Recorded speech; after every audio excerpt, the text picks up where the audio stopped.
Bonsoir.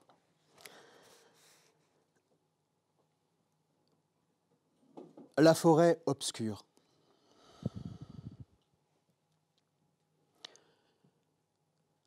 Mon père a été tué un après-midi sous un soleil de plomb, mais nous ne l'avons appris que plus tard. Il était à l'autre bout du monde, dans la forêt obscure d'Angola. Et nous, dans l'île, où la vie continuait plus ou moins comme d'habitude, sous notre soleil quotidien. Plusieurs jours après sa mort, ignorant encore ce qui s'était passé, je courais dans le bois de la Havane sur les talons du capitaine Tempête, la fille qui me plaisait. Quelques mètres devant moi courait Henri de Lagardère, mon meilleur ami, beaucoup plus rapide et plus fort, ce qui m'obligeait à faire de furieux efforts au mépris des broussailles qui me griffaient les jambes. Moi, j'étais le comte de Monte Cristo. À vrai dire, j'aurais préféré être le lion de Damas ou même Lagardère parce que ce truc de creuser des tunnels pour m'échapper du château d'If ne me paraissait pas très amusant. Mais comme c'était Tempête qui avait distribué les rôles, je n'étais pas trop mécontent.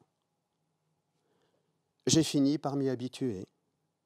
Après tout, j'étais un comte, ce qui l'obligeait de temps en temps à courber la tête devant moi en signe de révérence, tout en me regardant droit dans les yeux avec le sourire de ses 12 ans qui commençait à ressembler davantage à une provocation féminine qu'à un simple regard de fillette. C'est mon père qui nous avait fait découvrir cet endroit du bois, sans se douter que nous ne pourrions plus nous en passer. Il nous avait offert ce petit bout de monde où nos personnages préférés pouvaient vivre leurs aventures en nous, loin de la télévision. Il était l'un des rares habitants du quartier à posséder une voiture et le seul à ne pas considérer cet engin roulant comme une relique, un signe de statut social ou une pièce de musée, à maintenir hors de portée des autres pour qu'ils ne l'abîment pas. Non. Pour mon père, la voiture, c'était de la tôle qui pouvait se déplacer, et si lui en avait une, tous les autres devaient en profiter. Aussi, certains dimanches, quand il sortait dans la rue avec un seau d'eau et des éponges pour la laver, il laissait les gamins s'approcher, et cela devint une habitude. L'un voulait laver le pare-brise, l'autre s'asseoir au volant pour faire semblant de conduire, un troisième changeait l'eau du seau, et tous ensemble, nous participions au lavage. Quand c'était fini, que la carrosserie brillait et que la rue était inondée, mon père nous récompensait en nous faisant monter à bord et nous partions tous au bois, dans cet endroit près de la rivière, enjambé par un petit pont en forme d'arche qui paraissait sortir d'un livre de contes. Mon père arrêtait la voiture, ouvrait les portières et disait « Vous revenez dans une demi-heure ». Et nous filions nous perdre dans ce bois où on filmait toutes les aventures qu'on pouvait voir à la télévision et qui se passaient en France, en Irlande, en Espagne, en Afrique ou n'importe où dans le monde, au milieu de ces arbres énormes, débordant de lierres et de liserons qui descendaient comme des rideaux et créaient des formes, des géants, des grottes, ou simplement le voile d'une princesse, la cape d'un roi, ou encore les murailles du château d'If d'où je devais m'évader.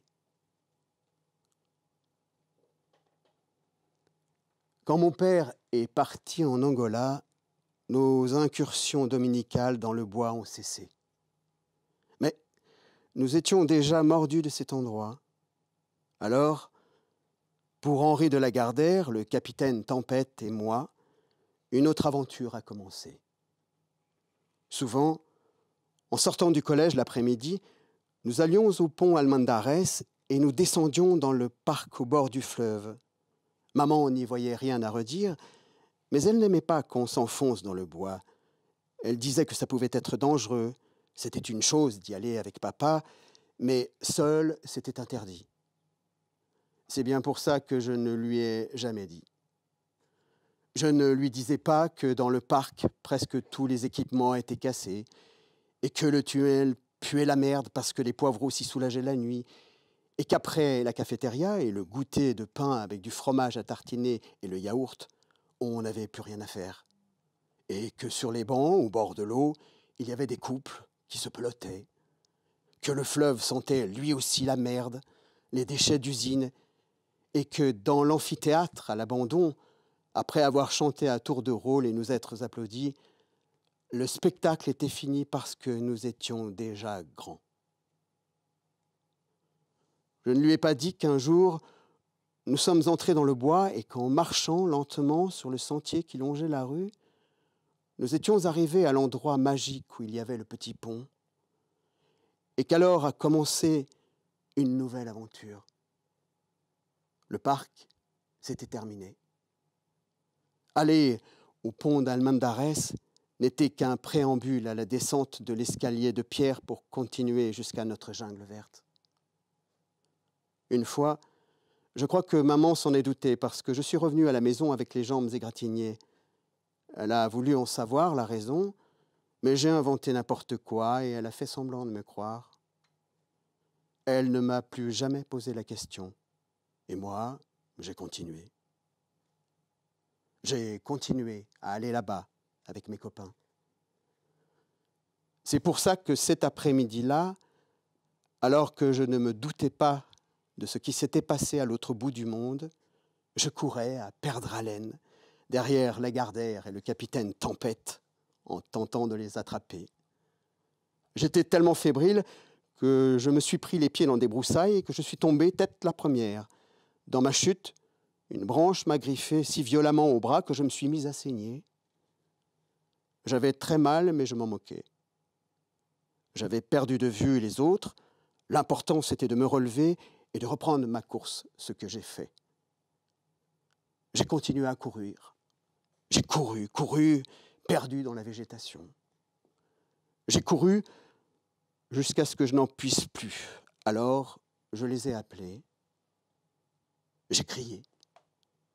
Soudain, je me suis rendu compte que j'étais seul, mais j'étais Edmond Dantès, le comte de Monte Cristo. Je ne pouvais pas me perdre. J'ai continué, mais en marchant.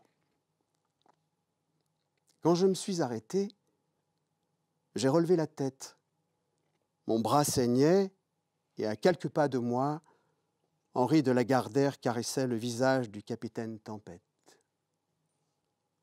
Ce jour-là, mon enfance s'est terminée. Pour plusieurs raisons. La première tient sans doute à cette espèce de rage intérieure qui s'est emparée de moi lorsque j'ai découvert mon meilleur copain en train de caresser l'héroïne de mes rêves. J'ai eu envie de me jeter sur lui pour l'écrabouiller, et j'avais beau savoir qu'il était plus fort que moi. Ça m'était égal. La rage aveugle parfois, mais aussi paralyse. J'étais paralysé. Dès que le capitaine Tempête m'a vu, il s'est écarté de Lagardère, et en découvrant que je saignais, il s'est précipité vers moi, m'a pris le bras et a demandé ce qui m'était arrivé. Henri de Lagardère, qui à cet instant était devenu l'odieux et merdeux Lagardère, s'est approché lui aussi en demandant pourquoi je n'avais pas appelé. J'ai dit que ce n'était rien, une simple chute, rien qui puisse briser le moral du comte de Monte Cristo. Mon ami a fait la grimace et enlevé sa chemise pour essuyer mon sang en disant qu'il fallait qu'on parte, que ce n'était peut-être pas qu'une simple égratignure. J'ai accepté sa gentillesse, car c'est le capitaine Tempête qui s'est chargé de nettoyer ma blessure avec une manche de la chemise.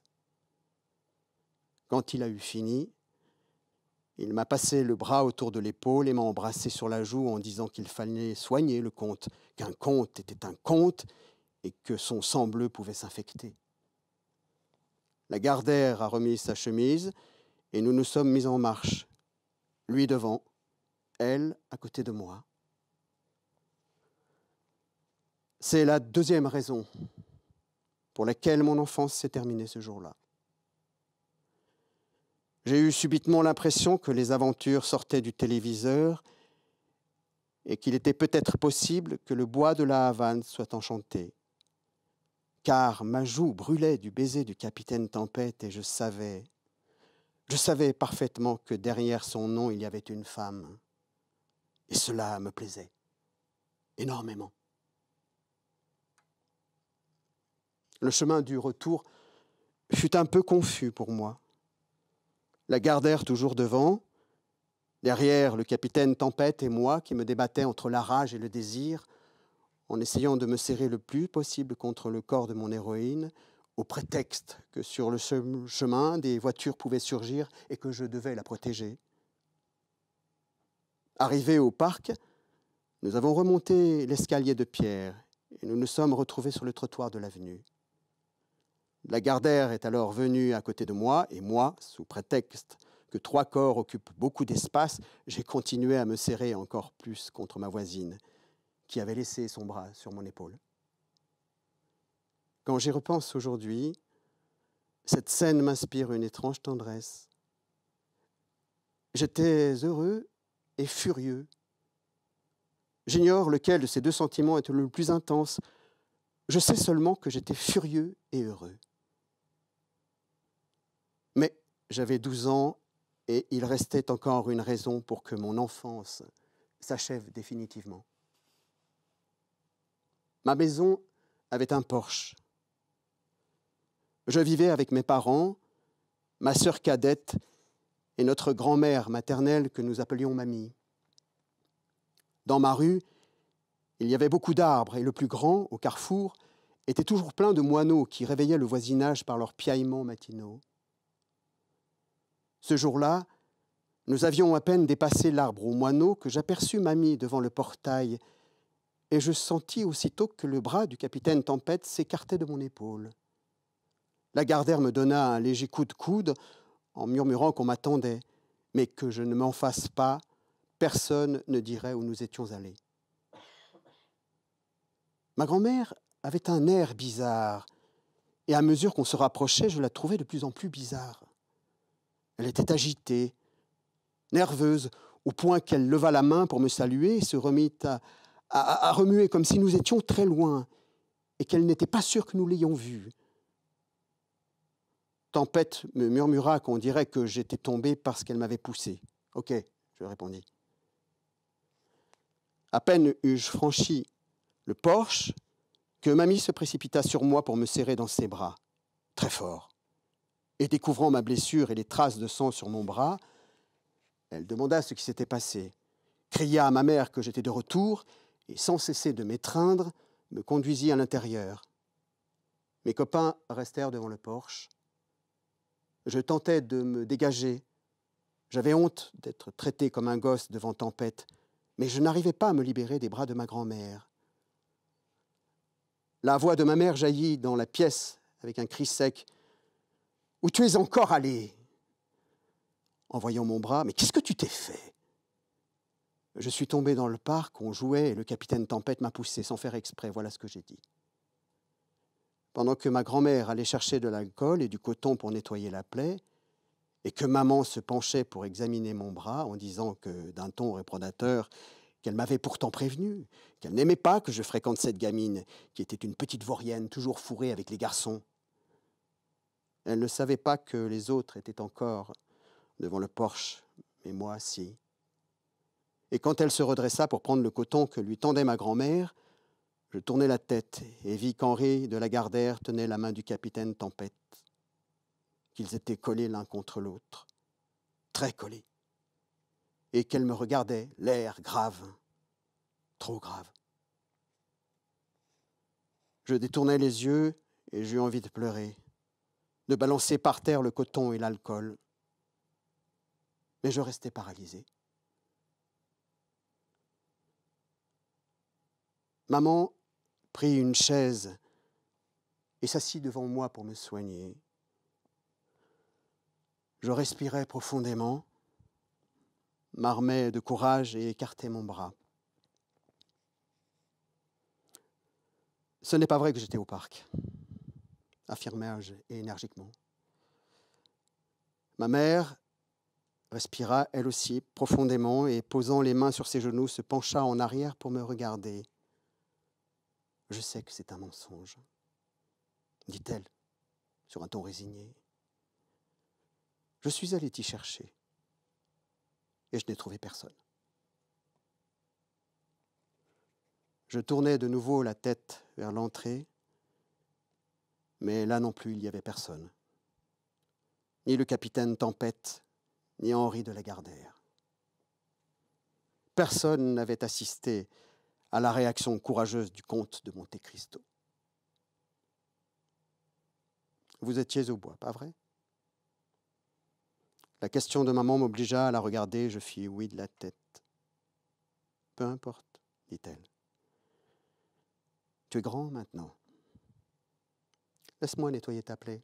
Allez. Tout en grimaçant sous l'effet de la brûlure du coton imbibé d'alcool, je me rendis compte que le visage de ma mère était lui aussi bizarre, comme celui de ma grand-mère, très bizarre. Elle avait les yeux un peu gonflés et une expression qui ne pouvait être simplement causée par mon amitié avec Tempête ou mes escapades dans le bois. Bizarre aussi qu'elle soit allée au parc Almendares.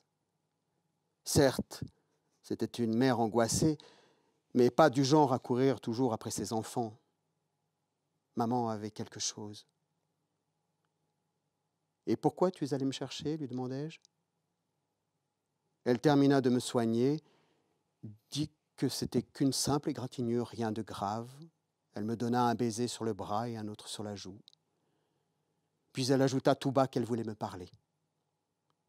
Et c'était pour ça qu'elle était allée me chercher. Parce qu'elle avait besoin de parler avec l'homme de la maison, car maintenant j'étais un homme. Alors, elle demanda à mamie de fermer la porte d'entrée. Elle et moi devions parler de choses très importantes. Ma grand-mère s'empressa de fermer la porte et dit qu'elle allait préparer un tilleul. Quand elle passa près de moi, j'eus l'impression que ses yeux brillaient. Je m'installai sur le canapé, comme maman me le demanda, et elle s'assit près de moi. Ce qu'elle avait à me dire était très sérieux et aussi très triste. Mais j'étais grand et elle avait confiance en moi. Elle ajouta quelques phrases sur la vie en général. Je ne me rappelle pas bien de ces phrases qu'on prononce dans les films et dont on pense qu'elles sont très profondes parce qu'elles disent beaucoup de choses, même si en fin de compte elles ne veulent rien dire. Elles servent simplement à nourrir un prologue, parfois et même souvent nécessaire.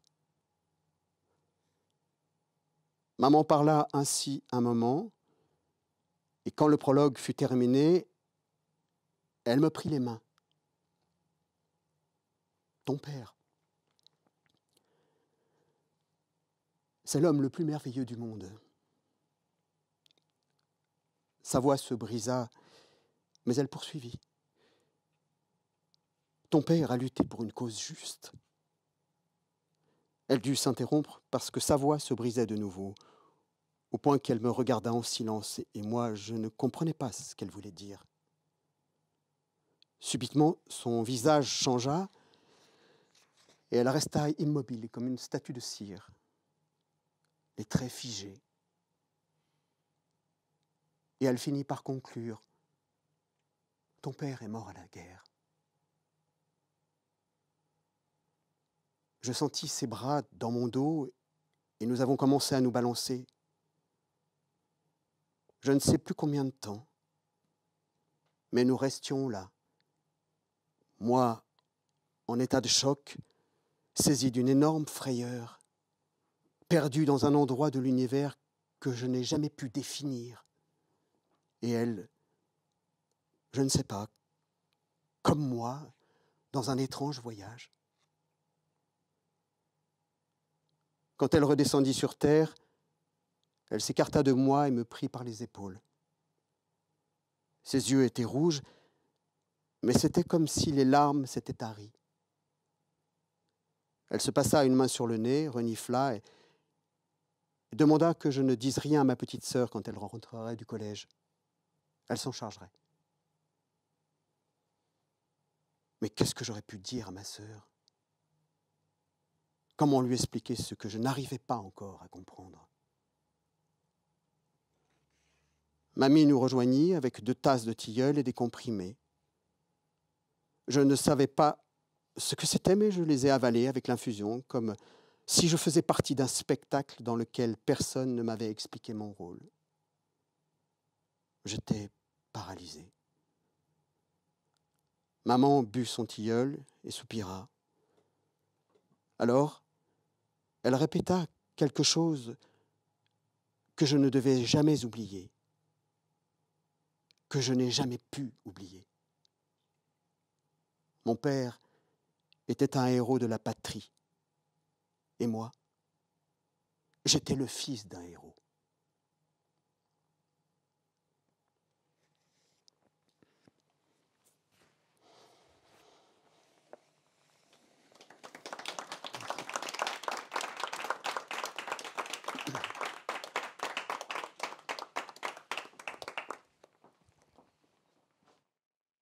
Merci à Jean-Marc. Bonsoir à tous. Bonsoir Carla.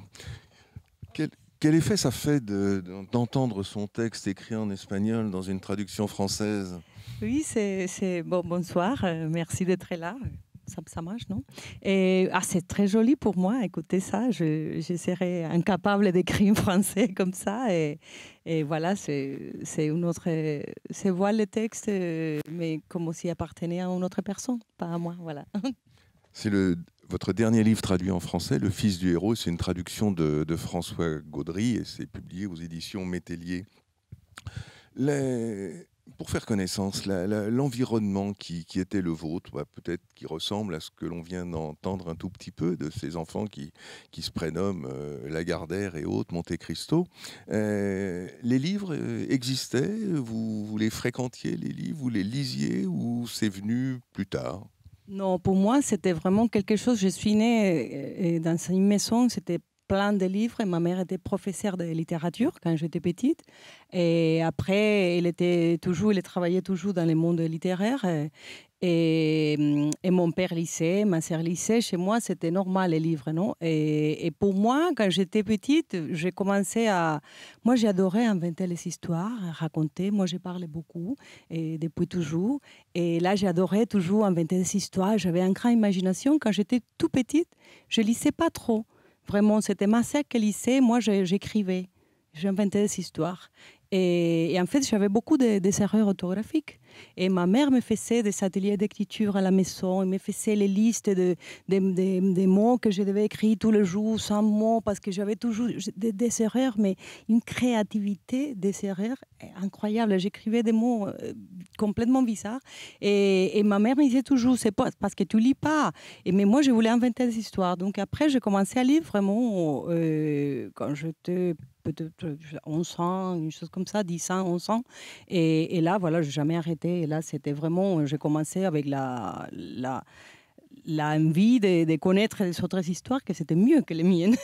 Et voilà, et les histoires, je les trouvais, je dis toujours, tout mon imaginaire est sorti des libraires de chez moi. Voilà. Les petites histoires que vous écoutiez, ou que vous écriviez, pardon, et peut-être les grandes d'ailleurs, elles venaient d'où? C'était plutôt de l'univers du conte ou l'univers de la réalité que vous transcriviez? Non, quand j'ai commencé à écrire, c'était des contes, des aventures. Moi, j'ai commencé à écrire un roman quand j'avais 10 ans, juste comme ça, mais il y avait beaucoup d'aventures. Moi, il faut dire que, bien sûr, et moi, je voulais toujours être le capitaine Tempête. C'est un personnage de Salgari que j'adorais. Et en fait, là, ces morceaux qu'on a écoutés, là, on passait beaucoup à la télévision les grands romans qui faisaient pour les adolescents, tout ça. Et chacun avait son personnage. Et pour moi, mon personnage, c'était le capitaine Tempête, parce que c'était une femme qui s'habillait donc pour lutter, tout ça. C'était très, très fort. Et après, c'est pour ça qu'après, quand j'avais 16 ans, 15 ans, j'ai fait l'escrime pendant plusieurs années parce que voilà, finalement, j'ai réussi à être le capitaine Tempête. Et voilà, c'est ces univers des aventures et des grandes histoires, ce sont mes premières lectures. C'est ça que j'ai commencé vraiment. Et celles qui sont venues plus tard, elles sont piochées où? Dans la bibliothèque familiale, peut-être? Et c'est quoi? C'est les auteurs cubains, latino-américains, européens? Oui, un peu de tout, parce que là, pour moi, le monde est divisé chez moi, dans l'appartement de mes parents. Alors, voilà, je commençais à lire, par exemple, dans les salons, il y avait les Français. Donc, voilà, là, j'ai commencé à lire Jean-Paul Sartre, et ça, c'était... J'ai j'étais déjà au lycée comme ça, à Camus, que j'adore, Malraux. Et après, il y avait un libraire chez la chambre de mes parents. Et là, il y avait par exemple les Russes du 19e siècle, Dostoïevski, que j'adorais, Tolstoï. Et après, il y avait aussi là les latino-américains. Et les bons latino-américains, Cortázar, que c'est mon amour absolu, et García Márquez, bon, Vargas Llosa, il avait là. Alors, il y avait dans les salons, dans les salles à manger, et de là, j'ai trouvé à Virginia Woolf, par exemple, que j'ai adoré. Et voilà, c'est ça. Parfois, j'ai commencé à lire un peu de tout, parce que, quand on est jeune, on a vraiment une grande capacité de lire. Et là, j'ai commencé à connaître des gens qui lisaient comme moi. Donc, quelqu'un qui te disait, tu as lu ça? Et tu dis, non, je n'ai pas lu ça. Alors, j'arrivais chez moi, maman, tu as ça? Elle me disait, oui, c'était là, dans les salons, ou ici, ou voilà, tu cherches. Et voilà, et là, j'ai commencé à lire sans beaucoup d'ordre, parce qu'après, je n'étudiais pas la littérature. Après, j'étudiais l'ingénierie électronique. Mais pour moi, ça s'est arrivé à un monde avec pas organisé, mais je me fais tout ça que j'ai pu lire là. On voit un peu vos lectures, votre parcours, votre itinéraire. Vous vivez aujourd'hui à Lisbonne, vous êtes né à La Havane. Comment passe-t-on de La Havane à Lisbonne? Alors, on passe par un certain nombre de capitales européennes. Ouais. Et à quel moment vous quittez Cuba? C'est un besoin d'ailleurs, c'est un besoin de quitter, c'est les deux? Alors, c'est les deux. Là, parce que moi, j'adorais toujours voyager. Et moi, j'ai commencé à voyager à Cuba. Et mes parents, moi, je suis de La Havane. Et ma mère est de Cienfuegos, que c'est une ville à la moitié de l'île. Et mon père était de Santiago, que c'est à l'autre côté. Et donc, on avait la famille dans tous les endroits. Et mes parents, quand j'étais petit, avec ma sœur, on faisait des voyages comme ça pour Cienfuegos. Et en plus, mes parents étaient très, très curieux toujours. Ils voulaient nous montrer les endroits importants de Cuba, où Cristóbal Colón est arrivé, et les endroits où Martí est mort, et voilà, toutes les choses comme ça. Donc, on faisait des longs voyages quand j'étais petit, et là, j'ai pris les goûts pour voyager, parce que voyager, c'est comme les livres, et comme lire, tu ouvres une fenêtre, et c'est plus grand le monde. Et après, j'ai commencé à voyager avec mes amis. Quand j'étais déjà plus âgée, je me libérais de mes parents. Et j'ai commencé à voyager. À l'époque, on faisait autostop parce qu'il y avait beaucoup de problèmes de transport. Donc, on voyageait avec les camions. Et donc, là, on commençait à faire tous ces voyages-là. Et là, je connais vraiment très, très bien Cuba. Je fais beaucoup de voyages. Et j'avais toujours la vision de l'étranger aujourd'hui. Et Louis-Philippe Dalembert parlait de ça, de cette sensation de l'île. Tu es dans une île, même que Cuba, c'est une grande île, mais tu regardes la mer et tu dis, ailleurs, il y a quelque chose, il y a quoi? Il y a des gens qui, en plus, on était à Cuba, que c'était tout très fermé. On pouvait pas, il n'y avait pas beaucoup de gens qui voyageaient. Donc, si tu regardais quelqu'un, un étranger, c'était une chose vraiment... Et donc, il y a des choses là, parce que je le sais, parce que je lis dans les livres, et j'avais mes rêves et mes objectifs. Je voulais connaître Paris, c'était une obsession de presque tous les écrivains latino-américains, parce qu'il y a beaucoup de livres importants qui se sont écrits à Paris. Et donc, moi, j'imaginais toujours que je partais, je voulais voyager. Et je suis partie finalement l'année 98. Et les années 90 ont été très, très dures à Cuba. Donc, la situation à Cuba même ne te disait pas rester là, que c'est bien, non? Et donc, c'est pour ça, tous les deux raisons. Et en fait, je suis partie et je suis allée à Rome, en Italie. Là, j'ai vécu 5 ans. Et après, je continue, parce que quand on est malade de voyage, on continue toujours. Et il y a toujours ailleurs. Voilà, il y a quelque chose à découvrir. Et donc, je suis partie après à Paris. Et là, j'ai resté 6 ans. Et maintenant, je suis, il y a 11 ans, plus ou moins, à Lisbonne. Et pour l'instant, on va voir après. Dans un entretien récent, Louis-Philippe Dalembert, que vous citiez, refusait le mot exil, trouvait que ça ne correspondait pas à ce qu'il vivait. Pour vous, c'est quoi? C'est un éloignement de Cuba? C'est une errance? C'est des voyages? L'exil, c'est pas vraiment ça? Ou c'est quand même un peu ça? Mon pays, l'exil, pour moi, a vraiment une relation très politique. Et il y a beaucoup de gens, il y a pas mal de gens des Cubains qui sont partis, ils ont interdit de retourner. Et ça, je respecte ça parce que ça, pour moi, c'est quelque chose de très injuste. Et moi, je ne peux pas me mettre dans la même situation parce que moi, je peux retourner à Cuba. Donc, ça, c'est l'exil. Et ce sont des gens qui vraiment, ils ne peuvent pas retourner, des gens même qui ont perdu après les parents et tout ça, qui sont à Cuba, ils n'ont plus la possibilité de retourner. Et ça, c'est très dur et c'est une autre chose. Et dans mon cas, je suis partie de façon volontaire. Je voulais partir et je peux retourner. Donc, pour moi, je ne dis pas exil parce que c'est auto-exilé, on peut dire. Voilà. Mais pour moi, c'est émigration. Et dans mon cas, je pars toujours de tous les endroits. Et c'est pour ça que je les préfère respecter. C'est ça, que c'est une chose plus douloureuse et que tu peux rien faire. Alors, le premier livre que vous avez, qui a été publié en France, c'était en 2002, Tropique des silences. Il y a un jeu dans ce livre. De qui s'agit-il? Alors, je vous donne un indice, c'est une petite fille aux yeux clairs et aux cheveux crépus. Qui est-elle, cette petite fille? C'est un personnage, hein. Oui, c'est toujours la bien, fiction. c'est bien. Non, oui, mais c'est mon premier roman. Il y a, bien évidemment, il y a beaucoup de choses de ma vie, mais il y a toujours des choses de notre vie. Il y a beaucoup de choses de ma vie au Fils du héros aussi. Et dans ces cas-là, c'est mon premier roman. J'écrivais des nouvelles avant. Moi, j'écris encore des nouvelles. Et là, dans ces cas, je voulais faire un livre de nouvelles avec les mêmes personnages. Et il y avait la petite fille qui racontait l'histoire. Mais ça qui m'est arrivé, c'est que j'avais écrit, je ne sais pas, 5, 6 nouvelles. Et chaque nouvelle, c'était un personnage de la maison. Et je voulais faire reconstruire un peu le monde de la société dans une maison qu'il y a 3 générations. Et ça, c'est une chose qui arrive normalement à Cuba. Il y a beaucoup de problèmes avec l'habitation. Donc, dans sa maison, on trouve les grands-parents, les parents, les enfants. Et là, je voulais faire cette petite fille qui racontait ces histoires comme ça de tout le monde. Mais ce qui s'est passé, c'est que pendant l'écriture de cette nouvelle, la petite fille, un jour, me dit, mais moi aussi, j'ai une histoire à raconter à moi.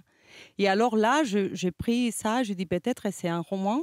Et j'ai profité bien sûr pour raconter alors des choses que j'ai vécues à Cuba. C'est pas ma famille, et je dis toujours, surtout pas, c'est pas ma famille, la famille des Tropiques des silences. Mais il y a beaucoup de... Moi, je peux me trouver là. Je peux être quelqu'un qui est dans les groupes des jeunes à l'époque parce que elle a plus ou moins mon âge, et comme le Fils du héros. Et après, donc, c'est la Havane de la fin des années 80 que c'était aussi ma jeunesse. Et ça, voilà, ça c'est autobiographique, mais tout fiction. Moi, je suis le personnage, mais je ne suis pas le personnage. Autre personnage qui est très présent, et vous l'évoquez, et je comprends que vous disiez vous insistiez pour dire que ce n'est pas votre famille. Il y a justement la famille qui est un personnage en soi, parce qu'il y a le père qui est absent, qui est un héros de la Révolution, lui. La mère qui est argentine, fanatique de tango.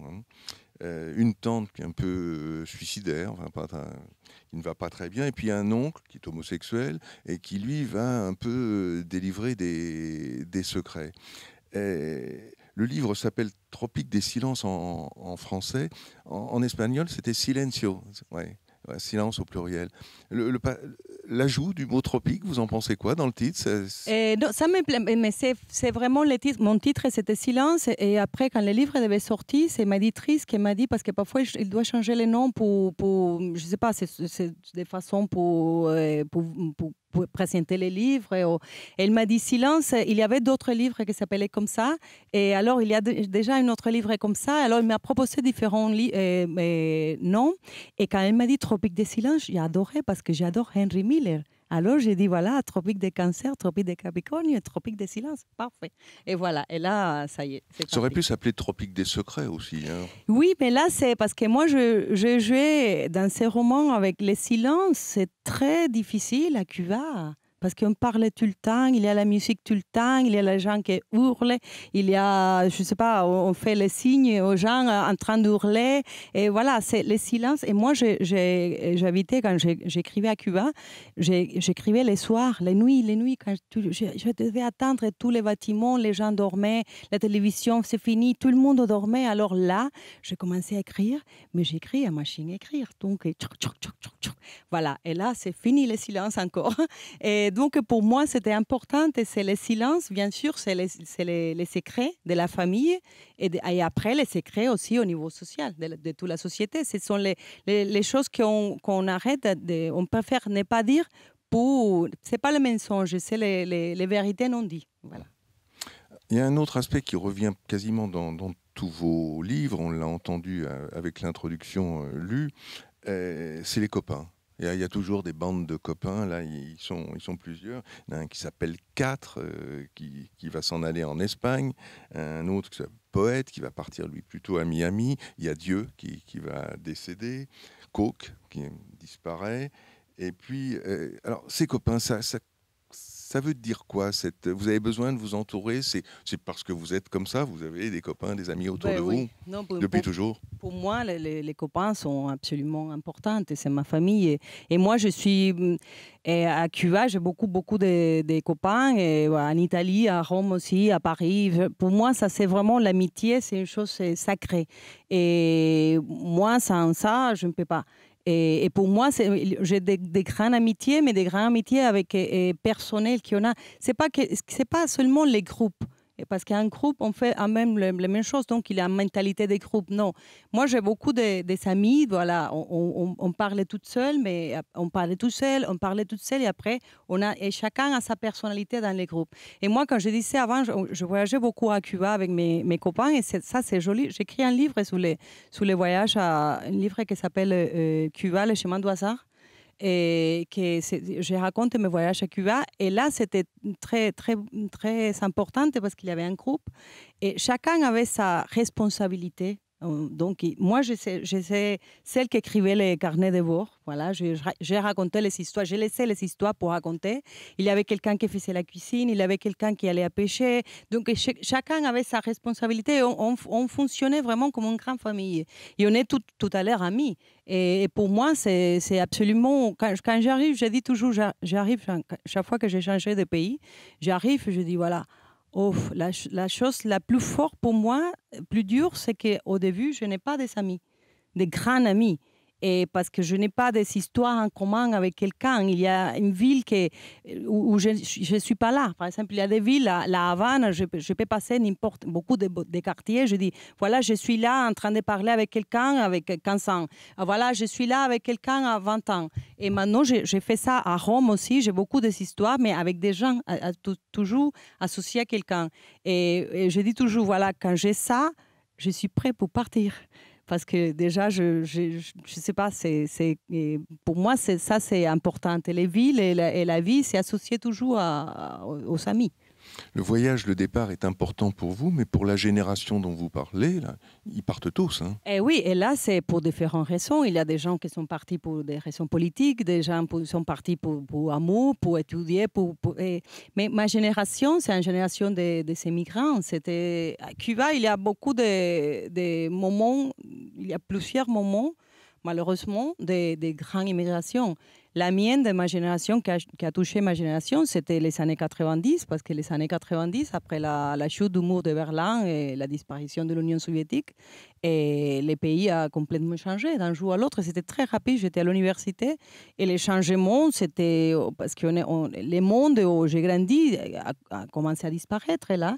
Donc, tous les codes, la façon de vivre, les choses qu'on avait, surtout économiquement, toutes les choses arrivaient de l'Union soviétique, comme ça. Donc, c'était vraiment les pays, c'est complètement cassé. Et la possibilité vraiment de faire quelque chose, c'était sortir. Pour beaucoup, et alors sont partis beaucoup de gens de ma génération. On commençait à partir, voilà, 91, c'est comme ça. Ou de fuir dans l'alcool, dans la coke aussi. Il y a ça aussi. Oui, ça aussi. Ça, c'est une façon de partir aussi, non? Mais par rapport à l'immigration, moi, j'ai beaucoup d'amis, par exemple, maintenant, un peu partout. Parce que c'est ça, les gens parlent. Les plus tristes, c'est que ça ne s'est pas arrêté, ça continue. Maintenant, les fils de ma génération qui a resté là, il y a beaucoup de fils qui sont en train de partir, de faire la même chose. Alors le livre suivant, c'est la Voyageuse. On reste dans la même veine. C'est publié en France en 2005. Là, c'est toujours 2 Cubaines. Mais deux jeunes femmes très, très, très différentes. Il y a Lucia qui va partir à Rome, qui va se marier à Rome, qui va une vie plutôt assez relativement cadrée. Et puis Circé, alors qui elle voyage, mais voyage beaucoup. Elle est un peu plus papillon que son amie, non? C'est pire que moi, je crois. Et oui, ça c'est parce que ça c'est mes 4 romans sont en tout. J'aime bien toujours les parler, l'appeler ma symphonie de la Havane, parce que moi il y avait des choses que j'ai des grands thèmes de mon pays, les pays où j'ai grandi, que j'étais intéressée à développer dans un roman. Et alors, c'est pour ça, Silence, Tropique de Silence, c'est la famille et surtout. Et La Voyageuse, c'est l'immigration. En fait, ce sont deux personnages qui vont partir. Mais il y a Circé qu'elle part parce qu'il cherchait sa vie au monde. C'est ça qu'elle dit. Et donc, elle part, elle va partir toujours. Et je crois que quand j'ai commencé à écrire ces romans, j'habitais à Rome, et je crois que là, j'ai dit, oh, tu vois, je peux suivre les personnages, j'aimerais aussi partir comme les personnages. Mais de l'autre côté, il y a Lucia qui en fait... va à Mexico, São Paulo, Madrid. Oui, São Paulo, après Paris aussi, Rome, bon. Et là, mais l'autre côté, c'est Lucia, que c'est celle qui est partie pour la situation, parce qu'il ne voulait plus être là, mais il a le sens de culpabilité. C'est quelque chose qui ont beaucoup les immigrants parfois, beaucoup des immigrants qui ont la culpabilité que je suis partie. Et maintenant, je suis mieux, je peux faire des choses et que les miennes que je laissais là ne peuvent pas faire. Et donc, je vis un peu mieux, ma vie a changé, mais les autres, non.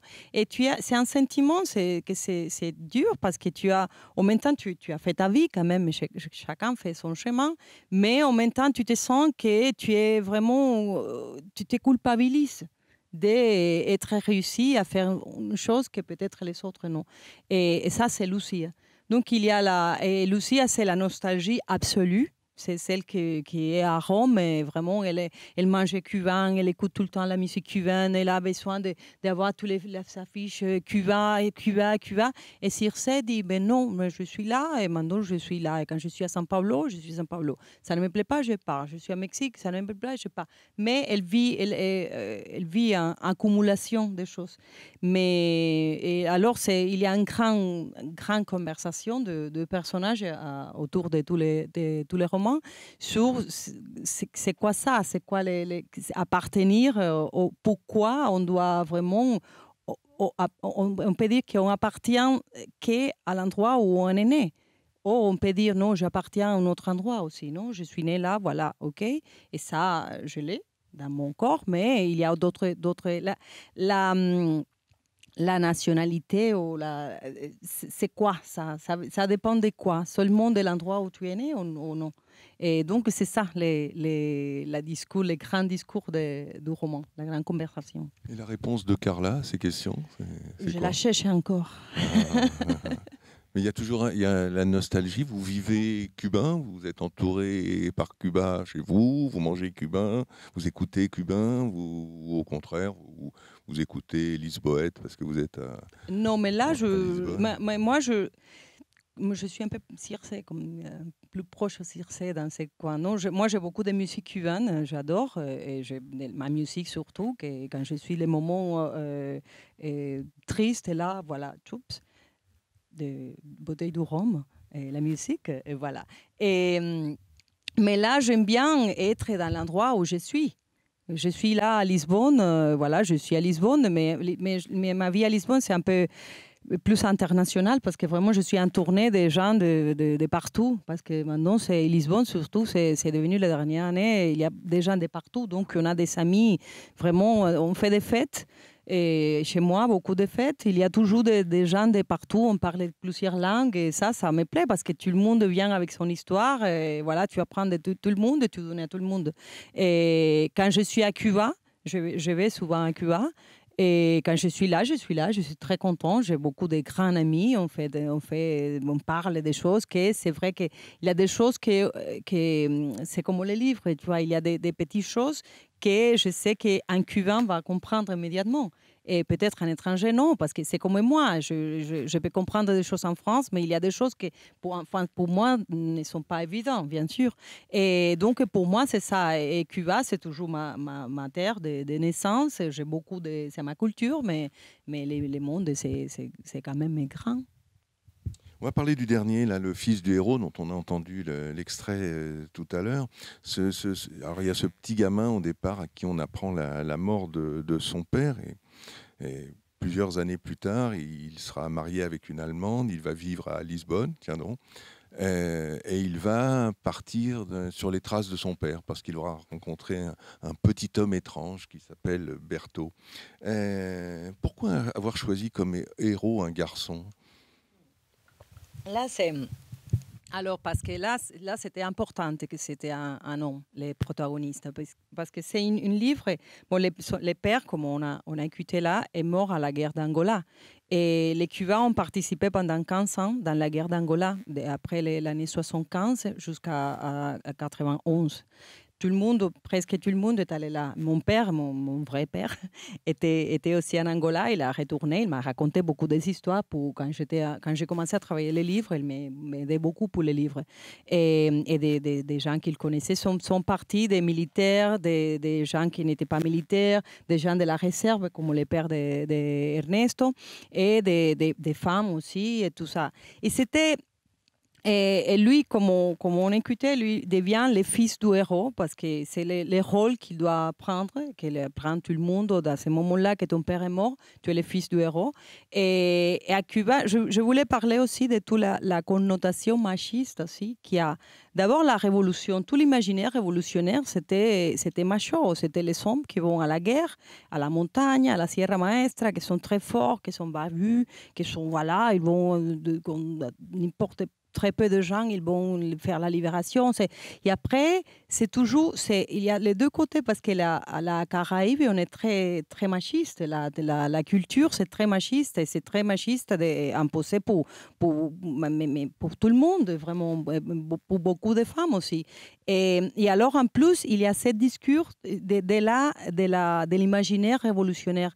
Et alors, je voulais pour ça, prendre un personnage que c'était un homme, parce que là, après, à un moment donné, dans le premier chapitre, c'est la grand-mère qui le dit au petit-fils, au personnage, elle dit « Maintenant, tu es l'homme de la maison et tu dois te rappeler que les hommes ne pleurent pas. » Donc, Ernesto, c'est quelqu'un qui ne va pas pleurer, jusqu'au moment du roman qu'il va pleurer, mais il faut lire les romans. Mais là, par contre, sa petite sœur, elle pouvait pleurer, elle pouvait n'importe quoi. Tu me disais, voilà, parce que c'est la fille et c'est normal. Mais l'homme, non. Et alors, je me demande, voilà, il y a beaucoup de hommes à Cuba qui ont souffert ça aussi. Parce que c'est la pression sociale les hommes doivent être forts, et tout pas pleurer. Et en plus, il a 12 ans. Et il n'est pas un homme, il est un garçon, il est un adolescent. Mais pour toute la famille, ça devient pour les oncles, il devient maintenant, tu es comme nous, parce que tu es un homme maintenant. Pour la grand-mère et la mère, tu es l'homme de la maison, c'est une grande responsabilité. Donc, c'est pour ça que c'était important que c'était un garçon, les protagonistes du roman. Il s'appelle Ernesto. Ouais. Parce que là, il y a dans ces romans, il y a tous les chapitres ont un nom d'un livre.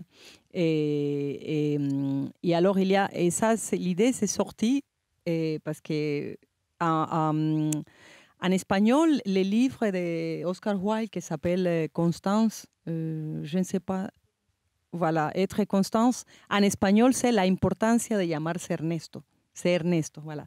Et alors, et là, c'était la phrase que j'ai pris comme ça, j'ai dit, voilà, ça, parce que Ernesto à Cuba, bien sûr, c'est lié au Ernesto Che Guevara. Après la mort d'Ernesto Che Guevara, il y a beaucoup de garçons qui s'appelaient Ernesto. Et quand j'ai commencé à écrire les romans, j'ai commencé par là.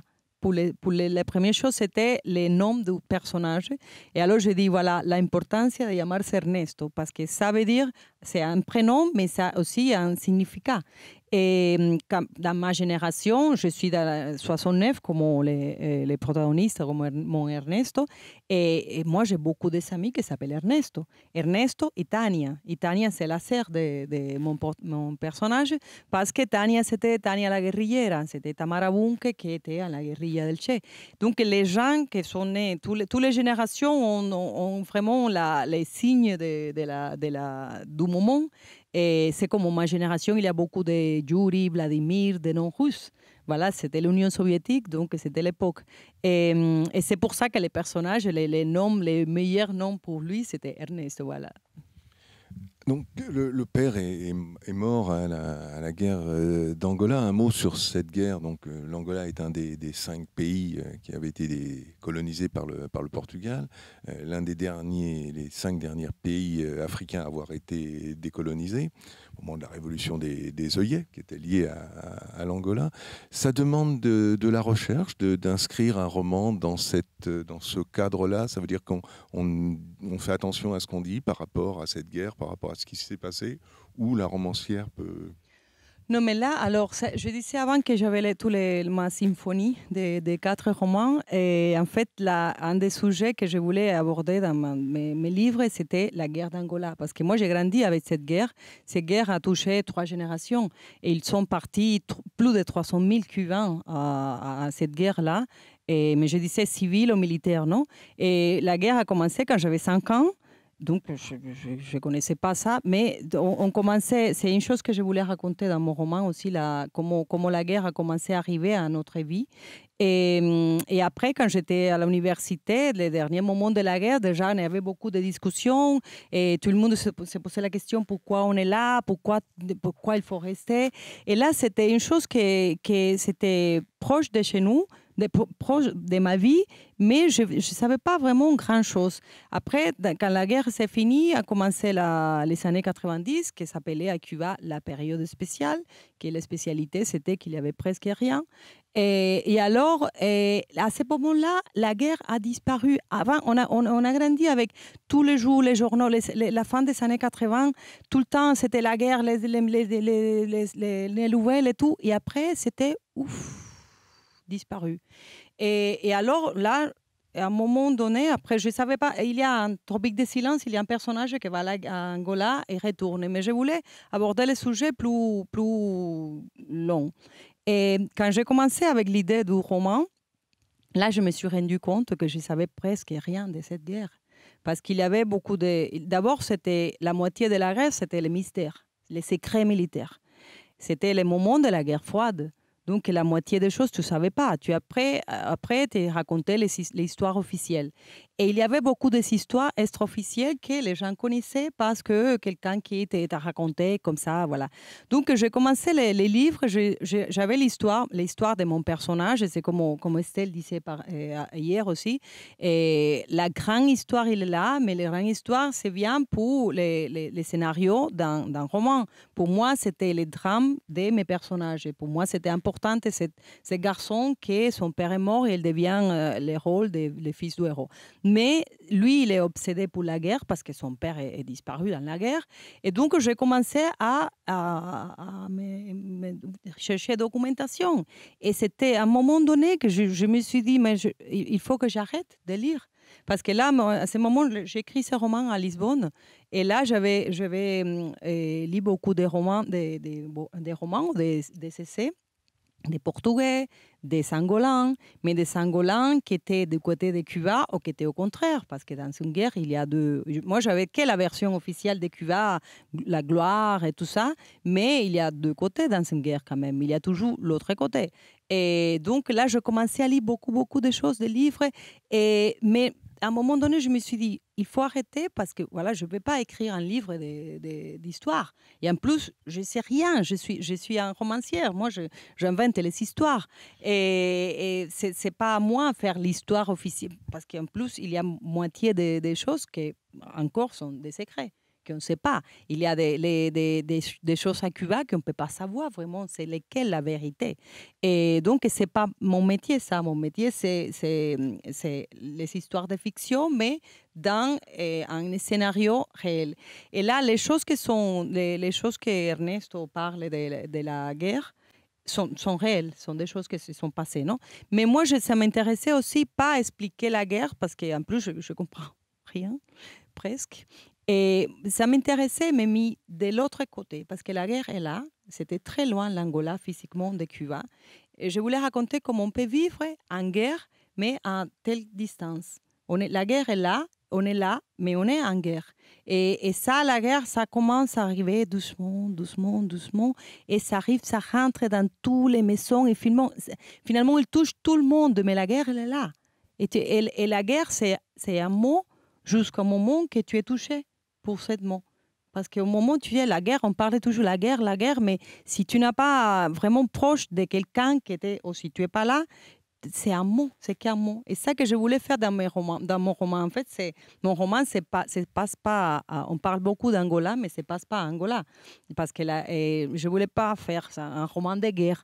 C'est un roman c'est une recherche du père plutôt. Les romans. Mais voilà, j'ai dû lire beaucoup de choses. À un moment donné, j'avais des voix qui me parlaient déjà. J'ai dit, oh, ça a arrêté.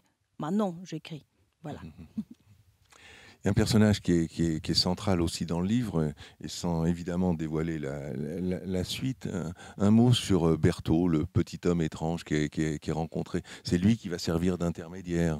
Mais ça, c'est très, très intéressant, parce que moi, une chose que j'adore de la littérature, on rentre dans des mondes comme ça, c'est la fiction. On croit que c'est la fiction, mais ça se passe quelque part. Parce que là, j'étais déjà dans mon roman et il me manquait quelque chose. Et alors, il m'a manqué une liaison, puis une chose très importante qui se passe dans les romans. Et alors, un jour, je suis allée à Lisbonne à regarder un film, et comme ça, et j'étais en train de parler avec mon mari en espagnol, et alors quelqu'un derrière qui me dit « Ah, tu es cubaine ?» Et je dis, ben oui, il me dit, ah, moi aussi, comme ça. Je dis, ah oui, ça va, oui. Il me dit, bah, je t'ai entendu parler, tu vois, l'accent, tu es cubaine. Je dis, oui. Et alors, je lui dis, ah, mais vous habitez ici? Il me dit, oui, j'habite ici depuis, je ne sais pas quelle année. Je dis, 83, comme ça, un peu comme mon personnage. Il me dit, oui, parce que moi, j'étais en Angola, je suis venue ici. Je dis, oh, alors, il faut qu'on parle, monsieur. Et alors, un jour, et il travaillait là, un jour il m'a dit, voilà, j'ai le temps, je vais te raconter beaucoup des histoires, tu vas voir. Alors ce monsieur-là, il m'a commencé à raconter des histoires, et c'est là que le roman a fait tac. Lui m'a donné la solution. Et donc, c'est en base à ça que lui m'a raconté que j'ai construit ma fiction. Donc, c'est pour ça que j'ai dit la fiction, c'est une chose incroyable, parce qu'il y a la réalité toujours bien quand tu es... J'aime bien aussi, aujourd'hui, je crois que c'est Louis-Philippe qui parlait aussi de rentrer dans les romans. J'aime bien aussi entrer dans les romans comme la forêt. On ne sait pas vraiment, je ne sais pas vraiment qu'est-ce qui va s'y passer. Peut-être parfois, je sais, ici, par exemple, je pars d'ici et je vais arriver ici, je ne savais rien d'autres. Mais pendant l'écriture, voilà. Et à un moment, en plus, que j'étais désespérée, et alors le personnage de Berthaud est devenu comme ça, réel. Et alors, je dis, je vais t'utiliser. Elle me dit, absolument, tu es autorisé. Voilà. Et donc, c'est un personnage qui est né dans les romans, à moitié du roman, mais après, c'est très, très important. Alors, Tropique des silences, là on disait Tropique des secrets, on pourrait dire aussi Tropique des mensonges, non? Ça pourrait être aussi... Oui, mais je disais, mais c'est pas la mensonge, c'est la omission de la vérité. D'accord. Je préfère. Je prends cette note. La construction du livre, l'évolution des personnages, par exemple, le choix des titres, vous l'avez mentionné tout à l'heure, chaque titre de chapitre est un titre de roman. Alors le choix, il vient comment? C'est l'auteur que vous aimez beaucoup, c'est le livre qui fait référence. Alors, de temps en temps, on voit le lien. De temps en temps, je ne l'ai pas toujours trouvé. C'est votre panthéon personnel? C'est quoi? Ça correspond à quoi? Alors là, il y a beaucoup de jeux parce qu'il y a d'abord les personnages, les pères d'Ernesto aimaient beaucoup le cinéma. Et à un moment donné, il dit voilà, mon père aimait le cinéma, il ne savait pas écrire et rien. Et alors, il les faisait avec les titres des films, il les faisait des histoires à sa femme comme ça. Donc Ernesto fait la même chose avec les livres parce qu'Ernesto aime lire beaucoup. Et alors, au début, je disais qu'avec ce titre et l'importance de llamarse Ernesto, je me suis dit là, tiens, je peux utiliser ça parce que Ernesto, c'est quelqu'un qui c'est le fils du héros, donc c'est quelqu'un qui ne fait jamais sa vie, il va faire toujours ça que les autres attendent de lui. Donc c'était quelqu'un qui aimait la littérature, aimait écrire, commençait à écrire quand il était jeune, comme ça, mais son père, l'héros, était ingénieur, donc sa mère lui dit, tu vas être ingénieur comme ton père, et voilà, Ernesto est ingénieur comme son père. Donc c'est quelqu'un qui toujours, il va laisser ses rêves littéraires d'un côté parce qu'il doit être le fils du héros. Et alors, là, je dis, c'est parfait, je peux utiliser les titres comme suggestion, comme tu disais parfois dans les chapitres. Et c'est un livre, il fait référence à un livre qu'Ernesto est en train de lire. Parfois, c'est les personnages, par exemple, le capitaine Tempête en français. Et voilà. Et parfois, ce sont des situations que les titres peut te suggérer ça qui va se passer le chapitre. Et au début du roman, quand j'ai commencé à travailler, je ne savais pas encore comment faire la structure et j'avais pensé à faire deux parties, guerre et paix. Mais après, je me suis dit non, parce que sinon, je dois diviser complètement. Ben, je fais tout une chronologie et après une autre chronologie. Et j'aime bien quand j'ai un roman faire des choses, des structures écrites d'une façon que je n'ai pas écrit avant. Et donc là, je me suis dit, je vais tout mélanger les temps. Donc Tolstoï, excusez-moi, non? Alors voilà, et donc j'ai laissé ce titre et finalement les seuls titres qui sont sortis aussi, c'était les premiers, l'importance de llamarse Ernesto n'est pas un chapitre. Il n'y a pas beaucoup de Cubains dans cette liste. Deux, oui. Carpentier. Oui, parce que et Carpentier, oui, mais c'est parce que c'est une bibliothèque. Voilà, c'est pas que la littérature cubaine, en plus, ce sont des livres de formation, beaucoup de livres que j'adore. Et il y a, par exemple, Boris Vian, l'écume des jours, et c'est un moment, je me rappelle très vivement les moments où je lis ces livres. Et donc je l'ai prêté ça à Ernesto, il les lit à la même époque que je les lis. Et voilà, c'est une grande bibliothèque. C'est une grande bibliothèque, votre œuvre, vos livres, quand on les met côte à côte, ce sont des voyages aussi, beaucoup, le mot voyage revient. Et vos héros sont beaucoup en mouvement. Ils vont partir, ils viennent d'arriver, ils vont retourner. C'est sans cesse ça. C'est une thématique parce que c'est un petit peu votre vie. Oui, oui, voilà, peut-être oui, c'est ça. Vous parliez tout à l'heure d'un ensemble qui était votre symphonie, c'est ça? Oui. La symphonie de la Havane. De la Havane. Mi Sinfonia Habanera. En 4 volumes ou plus? Non, c'est 4. C'est déjà 4. C'est Tropique de silence, c'est la famille, c'est la voyageuse, ça c'est la migration. Et la Havane Necero, c'est la période spéciale des années 90. Et les fils du héros, c'est la guerre. Parce que c'est la symphonie des années que j'ai vécues à Cuba. Maintenant, je viens de commencer une autre symphonie. Ah, d'accord. Eh oui. Et on a une destination déjà? Je viens de finir un roman. Il y a un jour avant de venir ici, j'ai fini la première correction, mais je suis un peu... Encore, je ne parlais pas trop. Mais non, rien à voir. Ça se passe à Cuba, mais les personnages, c'est cubain, mais ça a sorti. Je ne pouvais pas échapper. Mais bon, rien à voir avec l'histoire de Cuba. C'est une autre histoire. Mais encore, je ne peux pas trop parler. L'écriture est toujours quelque chose qui, d'une certaine façon, vous échappe. Vous dites, tout à l'heure, ce personnage qui voile dans la rue et qui vous dit tu es cubaine, bon, et voilà, et puis ça devient un personnage. C'est des choses qui vous sont déjà arrivées. C'est-à-dire que la construction, le livre n'est pas achevé jamais. Non. Il peut évoluer. Oui, Une oui. rencontre peut vous amener ailleurs. Mais il y a surtout, mais chaque livre, c'est une histoire différente. Chaque fois qu'on finit, on recommence un livre et on recommence tout. Tout, c'est complètement différent. Et moi, je me rappelle, je crois que j'avais sorti les premiers livres, je ne me rappelle pas quel écrivain, un grand écrivain, très, très, très déjà expérimenté, et je ne me rappelle pas qui c'était, qui disait... Et ben non, je viens de finir ces livres, voilà, mais chaque livre, c'est plus difficile. Je dis, ben non, tu ne peux pas dire ça, je viens de finir les premiers, non. Et maintenant, c'est vrai. Pour moi, chaque fois, c'est plus difficile, je crois, parce qu'en plus, je vais faire des choses différentes, bien sûr, parce que les premiers, je dis toujours, je fais des cours d'écriture et je travaille dans une école pour d'écriture, d'écriture, voilà. Et je dis à mes élèves toujours, il faut profiter, les premiers, c'est les plus faciles. Parce que tu sais moins de choses, ça sort comme ça. Après, déjà, plus tu sais, plus tu dis attends, mais maintenant, je peux faire comme ça, voilà. Et moi, je commence, j'ai quand même une idée générale des choses. Parfois, j'ai la fin. Par exemple, des Fils du héros, je savais que c'est passé à la fin. Je ne savais pas comment on arrivait là. Alors, pendant l'écriture, les moments même qu'on n'écrit pas, parce qu'on commence à écrire un roman, mais on n'écrit pas, mais on est en train d'écrire, tout le temps de travailler, voilà. Et alors, toutes les choses les mondes commencent à tourner autour de ça. Quand j'étais en train d'écrire ça, j'ai regardé maintenant, je regarde ici et je ne vois pas l'Angola et l'Afrique. Mais quand j'étais en train d'écrire ça, j'ai regardé là et là, voilà, j'ai regardé l'Afrique, Angola. C'était parce que c'est toi que tu es ton monde et tourne autour obsessionnel de ça. un petit peu. Et oui, mais ça, je sais pas, c'est comme ça, l'univers comme ça, et avec toi, voilà. Et après, c'est fini.